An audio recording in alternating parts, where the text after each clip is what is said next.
What up, family?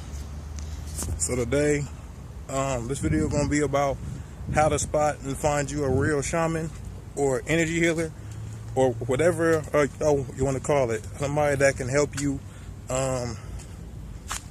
fix things like psychic attacks and help you advance spiritually. I'm going to help y'all find a good one. So today, there's lots of charlatans out here, lots of false prophets out here. Lots of all that out here, so you got to be real careful. Now, the first type of charlatan wants you for your money. The second type is energy killers. The third type is perverts. There's some perverted fake shamans out here who their sole purpose is to find people to have sex with, and there's some of them that just want to find people to control, that want to make like cults and stuff. So y'all gotta watch out. So the first one I'm gonna talk about is the money hungry charlatan. So how you gonna spot this one is if they're all about money. Now, for example, I used to deal with this one shaman who charged, how much? I think she charged like $40 for half an hour, like $85, $90 for an hour of talking to her, and she charged you $175 to come to her shop and get energy healing. So now I did a phone call with her, then I went to her shop to get energy healing. Now this lady, she's psychic, she can do spiritual stuff, but she uses it in the wrong way. She's money hungry. Now there's some of them that don't even have psychic powers, that just be playing with you and don't even have any spiritual gifts. Well, they aren't open for them yet, and they want to act like they are all spiritually gifted, but really they don't know what they're talking about. So she knows what she's talking about, but she used it in the wrong way. So she told me all this different stuff that she said was wrong with me that was not true. Now, when I first went to her shop, my tire popped. My tire popped on my way there, and I was sitting out in the middle of the Arizona desert, in the middle of the highway,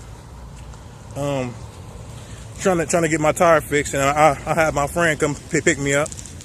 And then the second time I went, my tire popped right when I got off the exit of the highway on my way to her shop. Now, I know now that was God or my ancestors or whoever y'all want to call it, my guardian angel, somebody trying to tell me not to go. And this is because she was telling me stuff that was wrong with me, that was not true, just in order so I would keep coming back. Because after I left there, I told her about a problem I was having as soon as I left her shop, a spiritual problem I was having as soon as I left her shop, and she ignored my message. But then she went on to tell me how I need to send her $32 so I can get my stuff, well, $12 so I can get my stuff shipped back to me, because I left my stuff there at her shop. So she was all about money. That's all she was about. That's all she was about. She hurried up and rushed me out her shop and everything because she was on her way somewhere. Now, the reason I say this is a money hungry shaman, because I've been around lots of shamans.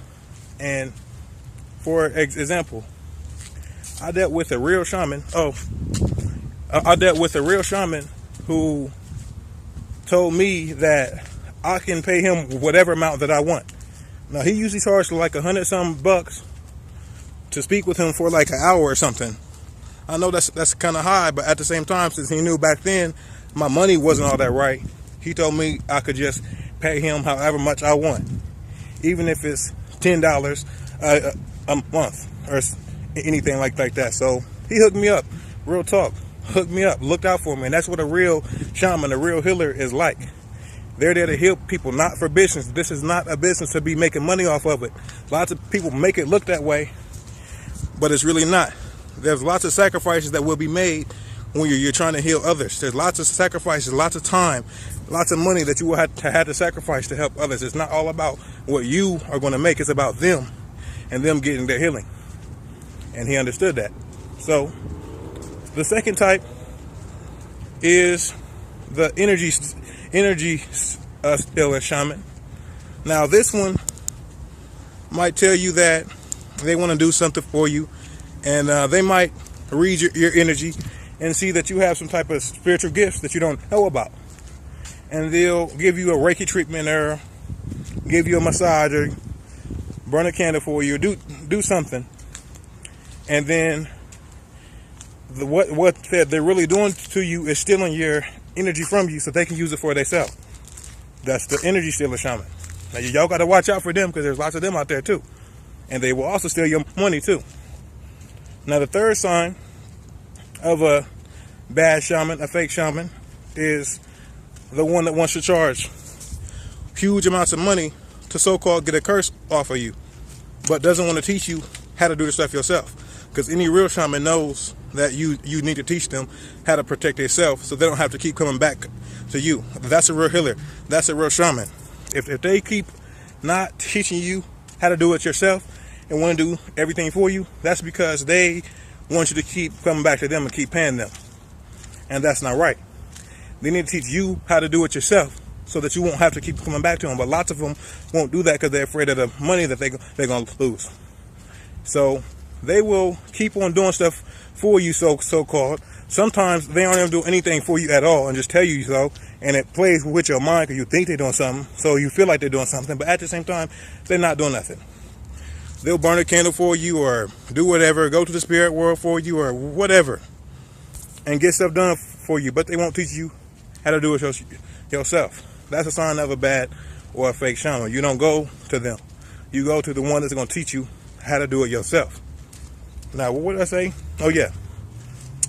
The perverted shaman. Now, there's lots of them out there, too. And they usually are males, but there's females, too. But they will start to so-called do healing for you, but at the same time, to be flirting with you or something like that.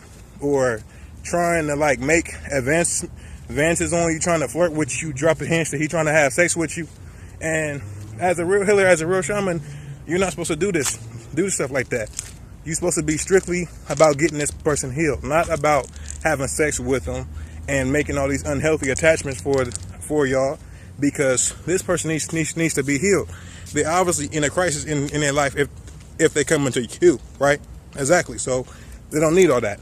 So let me see if there's any other ones. Oh yeah. Now this is my personal. This one is my personal take. Now I know lots of y'all like the ones that read tarot cards. I don't really go or advise anybody to go to ones that read tarot cards. I advise y'all try to go to the ones that sit up and ask you questions, and then try to figure stuff out with the questions that they're asking you.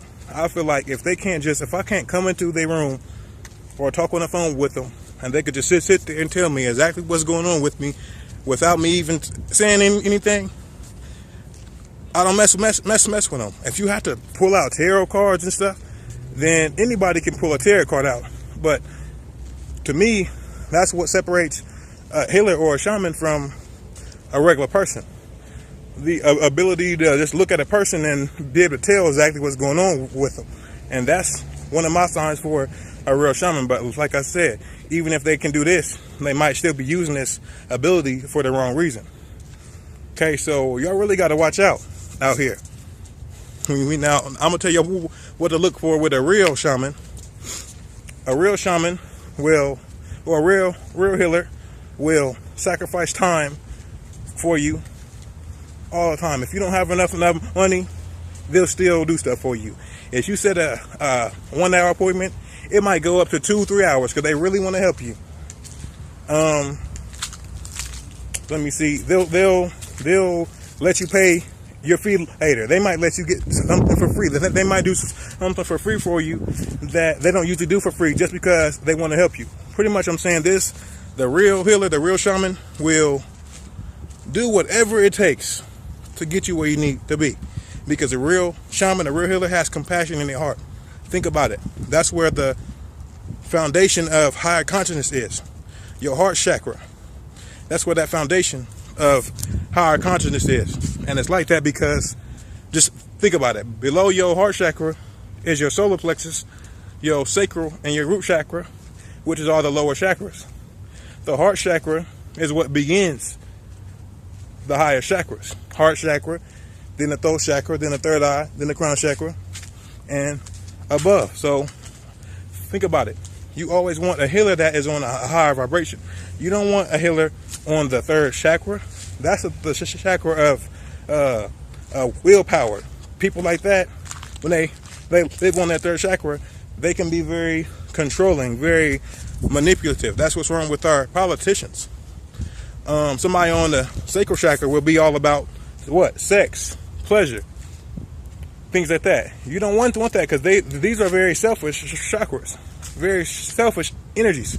And then the one on the root chakra will be about survival. So think about it. The one on the root chakra will probably be looking for money. The one on the sacral chakra will probably be looking for sex. And the one on the third chakra, the solar plexus chakra, will probably be looking for power and control. So like I said, the first one will try to get your money, like I said earlier. Second one, sex. And the third one, power, which they might try to steal your energy or whatever. But when you have one on the fourth chakra and higher, they got compassion in their hearts for you. That's when you get the selfless energy. Love is a selfless energy. That's what your heart chakra represents. Unconditional love, which is very selfless. And that's what you need to be a healer. That's why the color of healing is green, because the heart chakra is green. So you need somebody who has compassion for you. That's the one who will take time out and heal you and do whatever they got to do to make sure you are healed. So y'all really got to watch out here. Do not go to these little fake shamans and these fake psychics and these people that want just money from you. Do not go to these people that want just sex and power and think that, okay, everything is going to be okay. Trust your intuition. Trust your gut feeling. If you feel like this shaman is not right for you, get up right immediately and leave. Get up right immediately and leave. This is a service for you. This is not like you're buying an item.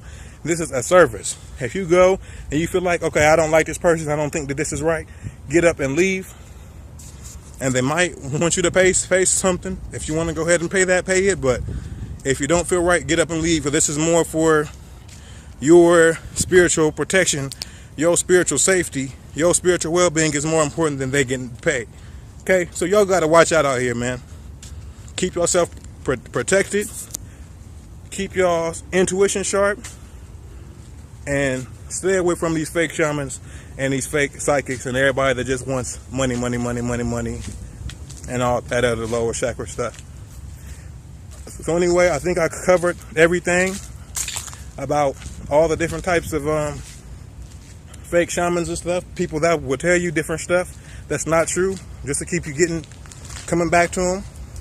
I think I said everything. That's from my experience. So if I left out something, forgive me. So anyway, I'll check y'all later. Peace out. Stay protected. I'm out.